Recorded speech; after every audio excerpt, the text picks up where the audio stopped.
Hello again and welcome to the garden. I'm really excited because spring is here and it finally means I can do some of the jobs I want to do in the garden. And one of the things I really want to do is I want to put in some of the plants that I got given at Christmas basically, that have been waiting patiently to go in the ground. And I think now is a really fantastic time of year because it's started to warm up that little bit, but there's still plenty of moisture around, as you can probably see. I might be dodging the showers today. So what am I going to be planting today? Well, it's my Chilean guava, otherwise known as strawberry myrtle.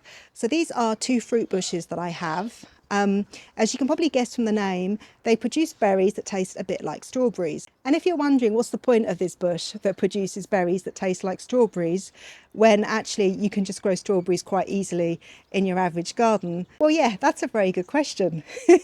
But there is a good answer to that, and that is that these produce fruit very, very late in the season. It takes a long time for the berries to ripen, and they're normally ready for picking around November time.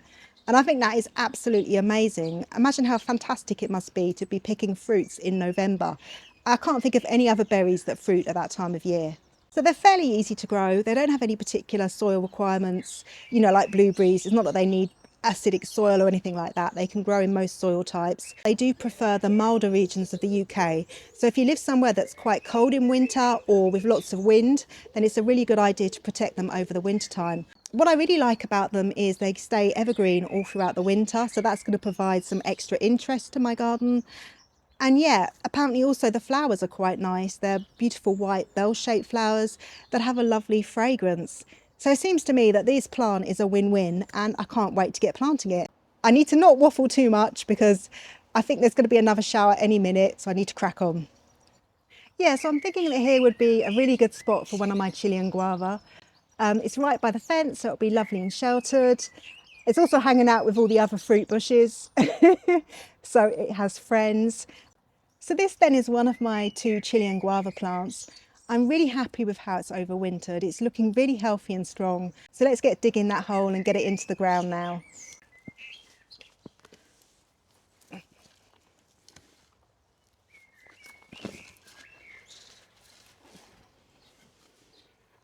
Okay, so that's the first hole dug. What I'm going to do is I'm going to add in some of my compost into the hole and also a little bit of multi-purpose compost because my compost hasn't fully degraded yet and there's still a few bits in it. But I think the combination of the two will be a really good start for the plant. Yeah, so my cat's old cat litter tray has come out and proved very handy again. It does get a lot of use. Right, let's put this in.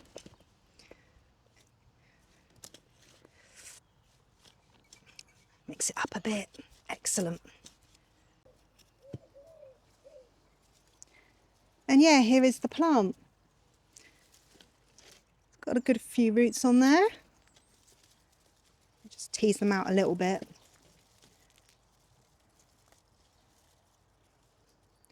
Yeah, I think it's got quite attractive foliage, and as I say, it keeps this foliage all year round. So that's going to be really lovely in the winter when I don't have so much interest in my garden.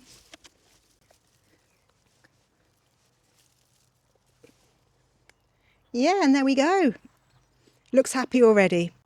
Yeah, so I don't know if I'm the only one, but I hadn't really heard of the Chilean guava until I got given these two plants at Christmas. And yeah, the more I've read into them, the more I think that they could be an ideal plant for many gardens.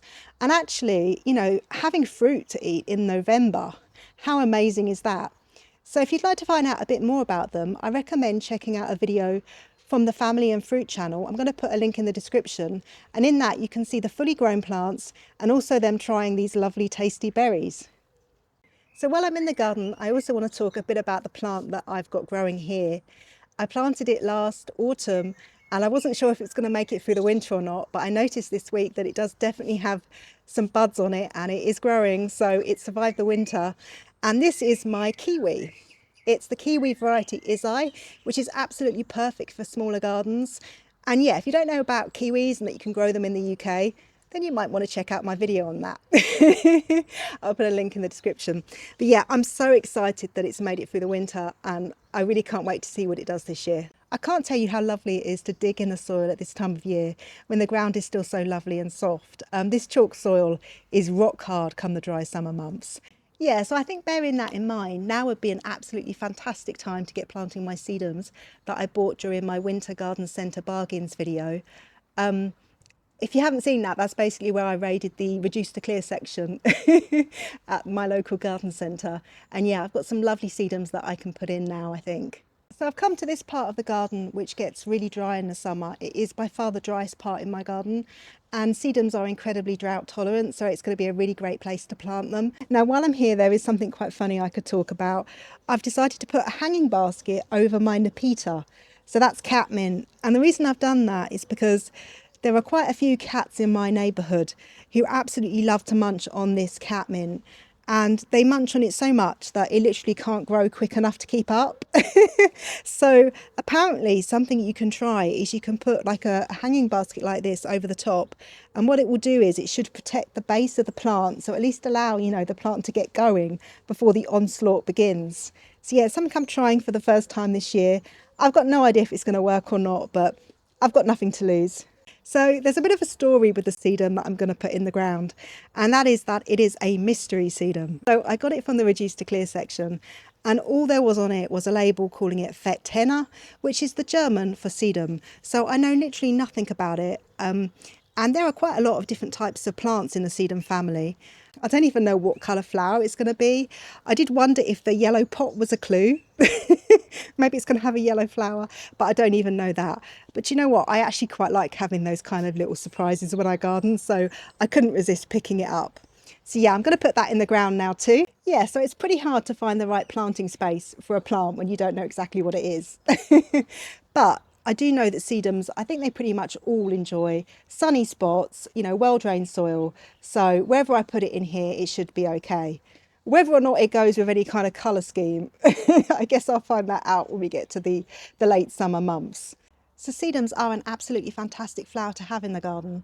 They're really great for pollinators, and one of the really good things about them is that they flower later on in the season, so in the late summer, early autumn, which is generally at a time when there's fewer flowers around for the bees. They're also really tough, hardy plants. I mean, once they're established, you don't really need to do anything to them to look after them. They're very drought tolerant, so should we get a really hot, dry summer, they should be okay. It's kind of hard to imagine now after the winter we've had, the really wet winter we've had, but you know, in a few months' time, it could be incredibly dry, right? So yeah, let's get this plant in. Yeah, and I'm really looking forward to seeing what my mystery plant does come the summer. So as it's managed to stay dry, I'm going to also plant this today, which is my honeyberry. This is a self-fertile honeyberry variety. I'll put the name in the description because I've forgotten it already. Standard, right? But the reason why I want to have a go at growing honeyberries is because they're meant to have berries that taste a bit like blueberries, but unlike blueberries, they don't have any soil requirements, so they don't require acidic soil. And I do try to grow blueberries here at home in my pots, but to be honest with you, they're never really that productive, so I thought it might be an idea to have a go at growing something that's a bit similar, but yeah, less fussy. So let's get that in the ground now. So if you're watching my channel last year, I kept talking about the fact that I wanted to up my fruit game in the garden. Well, I think now I can truly say that I have enough fruit. I don't think I could pack any more fruit bushes into this garden, although, yeah, maybe, maybe, you never know. If you're growing Chilean guava at home already, please do let me know how you're finding it, and if you've got any tips for me, because I am keen to get them off to a good start. I mean, it is going to take them a few years to fruit, so I'm going to have to be quite patient, which is not really my forte, but I do think it's going to be worth it to have berries in November time. Yeah, so I'm one happy gardener. I managed to get everything planted that I wanted to today, and I was dry the whole time, which is saying something, right? Now, I'm going to be back next week with my seed compost experiment update. I'm going to be planting my tomatoes, and I've also got a few interesting things to say about the board beans, and you really don't want to miss out on that, right? But yeah, I'm off now for a well-deserved cup of tea. Thank you so much for watching, and until next time, bye-bye.